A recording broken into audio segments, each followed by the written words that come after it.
Salam sejahtera, salam kasih dalam Kristus Kepala Gereja bagi sidang jemaat yang diberkati, pelihara oleh Tuhan.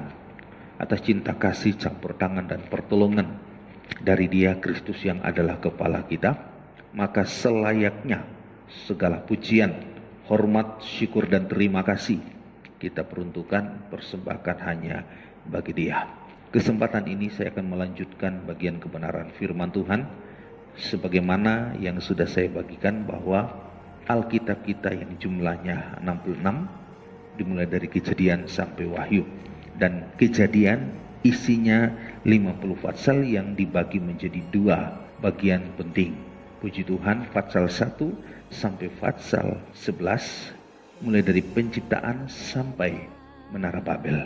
Pasal 12 sampai terakhir itu berkaitan atau isinya tentang Israel dan leluhur. Pasal 1 sampai pasal 11 mulai penciptaan sampai Menara Babel, di mana penciptaan Allah menciptakan segala sesuatu tanpa bahan baku. Sangat berbeda dengan apa yang diciptakan oleh manusia, ada bahan bakunya. Dan yang nantinya kita lanjutkan pada sampai pasal 11 tentang Menara Babel.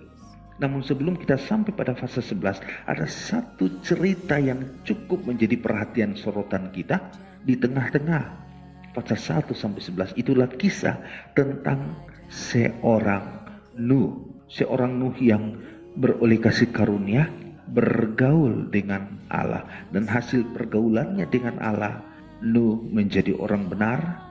Nuh menjadi orang yang tak bercela karena hidupnya bergaul dengan Allah. Akhirnya hasil dari pergaulan itu, Allah memberi kepercayaan kepada Nuh untuk membangun sebuah batra yang cukup besar dengan ukuran-ukuran dari Allah. Bukan ukuran menurut berdasarkan ukuran maunya Nuh, tapi dari Allah. Dan Alkitab menjelaskan bahwa kepercayaan yang Allah berikan itu, Nuh tidak membantah, tapi Nuh menerima dengan sepenuh hati dan ia melakukannya tepat seperti apa yang diperintahkan oleh Allah.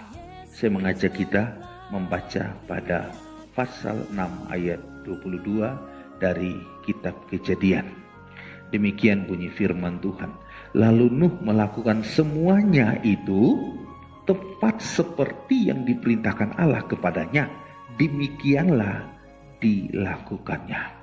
Berarti Nuh ini tidak hanya menjadi orang benar, Nuh ini tidak hanya menjadi orang yang tak bercela, tetapi hasil pergaulan dengan Allah membuat Nuh menjadi seorang yang taat dan dengar-dengaran. Kata lainnya, menuruti, melakukan apa yang diperintahkan Allah. Ini hasil pergaulan dengan Allah. Itu sebabnya jangan sampai kita tidak membangun suatu hubungan pergaulan dengan Allah seperti Nuh, karena ada hasil yang cukup memuaskan. Dan kepercayaan Allah kepada Nuh itu karena Allah tahu bagaimana Nuh tidak terpengaruh dengan situasi kondisi lingkungannya, namun dia tetap fokus pada pergaulan dengan Allah, sehingga kepercayaan itu jatuh diberikan kepada Nuh.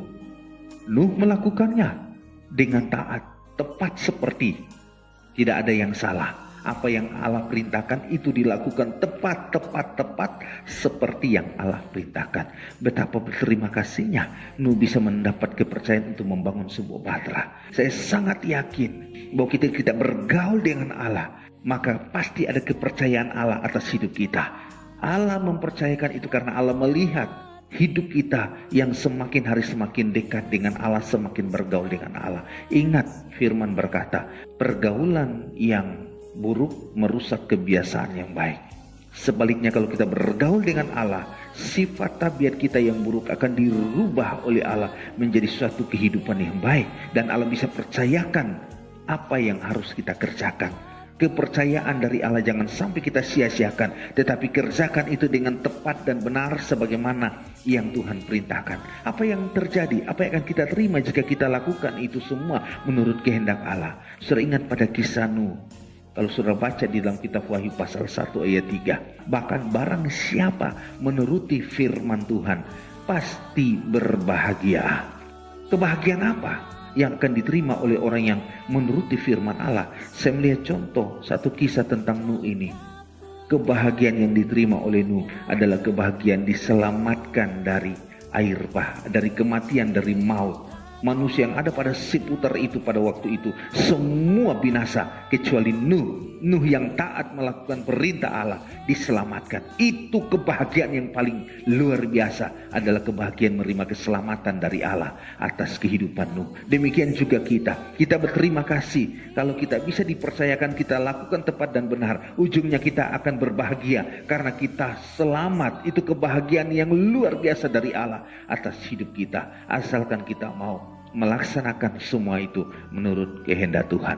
Jadi antara Fatsal 1 sampai Fatsal 11, saudara, di tengah-tengahnya ada satu kisah, satu cerita yang sangat menjadi contoh, sangat menjadi fokus perhatian kita. Biarlah kita mengaplikasikan kebenaran ini dalam hidup kita, sehingga pada ujungnya kita berkemenangan, kita menerima keselamatan dari Allah sebagai suatu kebahagiaan yang diberikan Allah kepada kita. Puji Tuhan, kita akan ketemu pada momen berikut.